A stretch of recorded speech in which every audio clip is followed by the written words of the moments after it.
Hey guys, what's up? I've got a zit on my nose.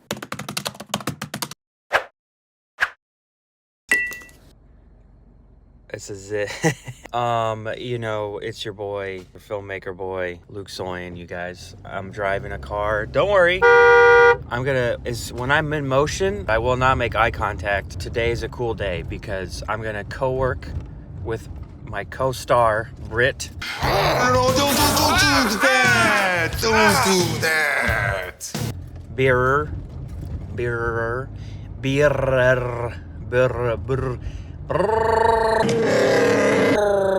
Shit, her name sounds like a broken garbage disposal. Anyways, we're working on getting a budget and a schedule made for the film off of the script. A budget is the money that everything costs. That makes sense, right? So everything in the script has to be turned into like an item that costs money, so you know how much the movie costs. And you try to, like, if you're a creative budget guy, I think it's called a line producer is what the person is who does that. And so that person goes through and they're like, oh, there's a can of Tic Tacs. That's not, they don't come in cans. Wow, they have it! Canned! Tic Tacs. Oh, there's a can of Tic Tacs or something. That costs $15, and then they have to note it, and then they have to see if there's like a way to get it cheaper or whatever, you know. Then they work with the guy who's making the schedule. The schedule is when things are being shot. How long, how much time is allocated to each scene, you know, how many scenes are we shooting in this one day, whatever, you know. And our schedule will probably be somewhere between 18 to 25 days because we're like an indie film, we're not a Marvel movie. Anyways, Britt's gonna show me the software for fun because we have people working on it, but she's really excited to learn that because she's a nerd. I only associate with fucking nerds, dude. That's the only people that are cool is fucking nerds, dude. I hope there's nothing in my teeth. I don't know for sure. Anyways, I only associate with fucking nerds, and Britt's one of them. She wants to learn movie magic software so she can do stuff too. So we're gonna do that, and then I'm just gonna work on other shit. And then later is a surprise. Now I can just tell you because you're watching the video, so you're gonna find out. Joe and I are going to go location scouting for the bar because why not? We're gonna do that. Then later, maybe not this week or I don't know when, we're also gonna location scout for stuff. I shouldn't say that. I'm gonna bleep that and you guys won't know because there's surprises in the movie that most people still don't know about.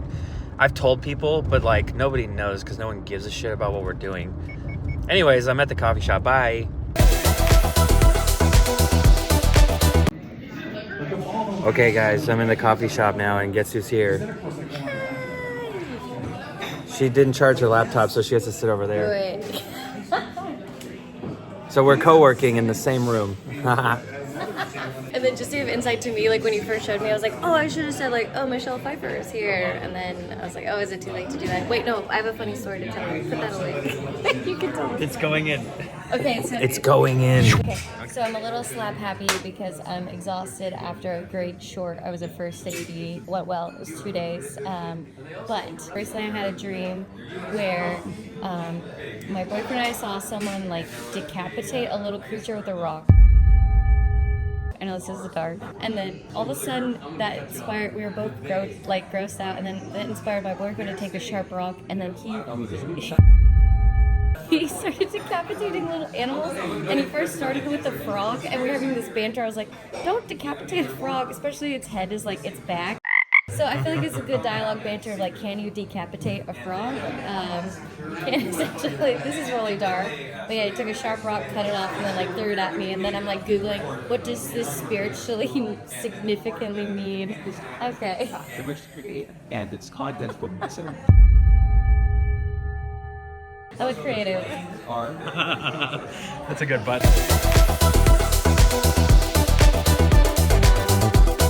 Alright guys, so just got done co-working with Britt. It was more talking than co-working, but I think that's how it goes. You know, you got co-workers, and you sit around the cubicles, and you talk. I didn't realize that everybody here dresses up every year. Me neither. It's Halloween. That is really, really good timing. That's normal. That's how you do it, you know? So I feel normal today. That's important. I like to feel normal and good. I did do a clip. I run a show in my backyard called Corner House Comedy. It's a stand-up comedy show. Right now, it's December, so the weather sucks. And our November show actually got rained out. And so for the movie, I've been trying to train a little bit and learn some like better weightlifting and workouts and stuff.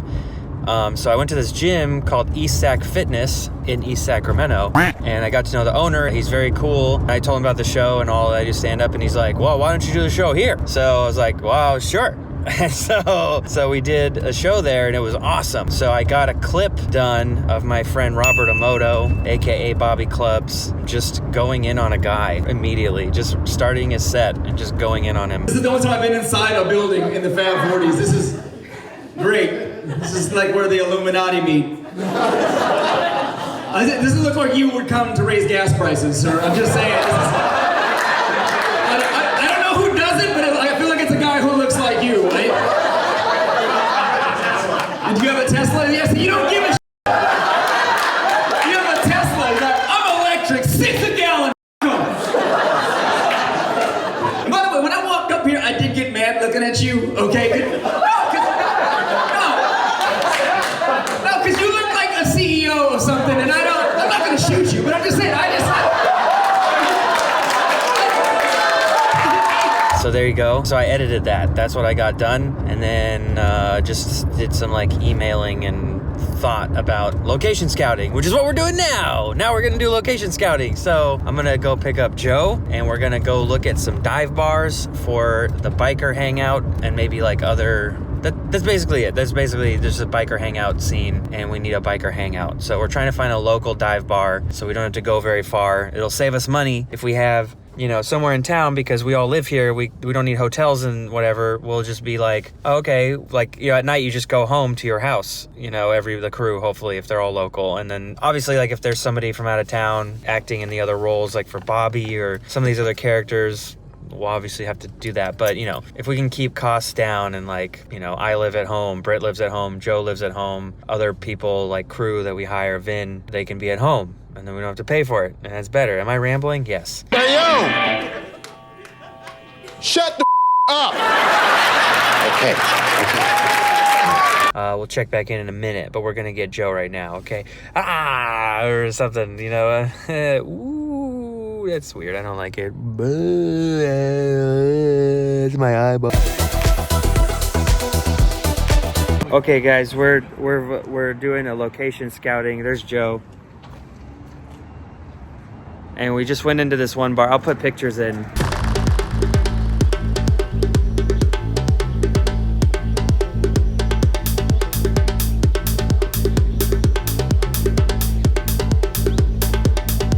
But we're gonna go to all these bars, and then we're gonna see preliminarily if we like them or not. I keep not looking into the camera, so maybe it's weird. But anyways, we're going to all these bars right now. We're gonna check out like if they kind of fit or not, and then once we narrow it down, maybe we'll start reaching out. But we also have to finish our budget and look for money. If you have money, give us money, please. Agree. So yeah, anyways, I have a zit, still have a zit, I think, so that's gross. Look at that. Okay. All right, do you have any zits? Nope. Lucky dog. Okay, so we went to Firefly Lounge.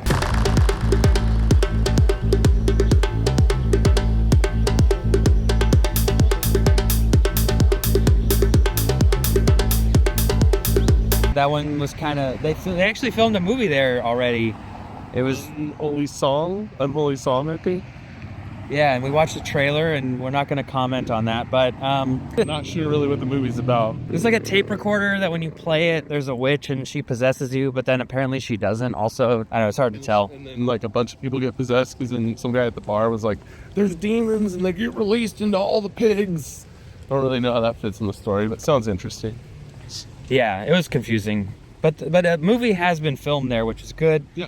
And so that was cool. To doing it after hours, which is cool. Kind of what we're looking for. Yeah, they just didn't have the pool table look that I was thinking of. Also kind of look like a Mexican restaurant in there, which might throw the vibe off. I don't know. Now we're at Club Tui.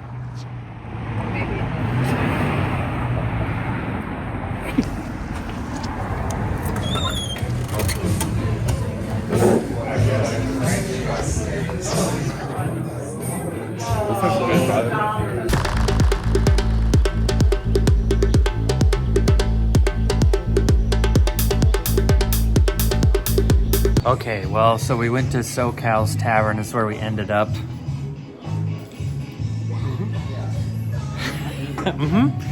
And we are having a drink to end our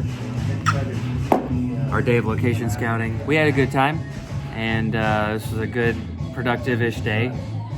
We had a good philosophical. Found some good stuff, found some medium stuff. Wait, start it again. Found some good stuff, found some medium stuff. Medium being like might work, and then found some stuff that we definitely would cross off the list, which is great. So getting us closer to everything, you know. Yes, and we had a good philosophical debate about movies. Where it wasn't really a debate, we were just both agreeing about like how you should make them or whatever, you know, so. I don't know if you had a thought. Do a good job. Yeah, do a good job. All right. Consider the viewer, you know, consider the viewer of the movie. Yeah, don't waste people's time. That's important. Yeah, they don't know what's in your head as you're making this thing, or they don't know, how would you say it? Like they don't know unless your attention to detail is good. That's I think what we figured out. Yeah. Attention to detail is very important, because if your attention to detail is not good, then it's hard to really put the person in the thing, or like, you know, suspend the disbelief that thing is happening if they don't know what's happening, you know. Immerse the viewer in your story. Make it interesting, fun, and relatable. Well, that was a fun day of location scouting, you guys. I don't know if I explained it very well, but basically at the end of the movie, there's a biker gang and they have a hideout, which is supposed to be like an old bar that is run down and closed and all that, and they just kind of turn it into their hangout. I wanted it to feel like the beginning of Terminator 2 when Arnold Schwarzenegger takes the clothes and the bike from that biker guy. I need your clothes, your boots, and your motorcycle. I like that look and that feel and that aesthetic, so that's sort of like a reference point for me. Joe really liked Club Toomey, so I think that's our front runner right now. It's nice too because, as I said in the car earlier, anything that's in town is amazing because that's less people we have to put up in hotels, and that makes the movie cheaper. So, you know, that's it. I guess that's the end of the vlog. Thank you for watching. It was fun. We're gonna do more of this stuff. We recorded a big old episode that's really exciting. That's gonna come out soon, and I'm really tired, but I wanted to shoot this and finish this video up. So you guys, thank you for watching. Like, subscribe, comment. You know, tell your grandma to wash her dentures. Don't tell her to watch this video. What? You guys, okay, thanks. This is a vlog. Canceled the film 2025 or 6, I don't know. We're gonna film it soon though. If you have money, give it to us. Okay, bye.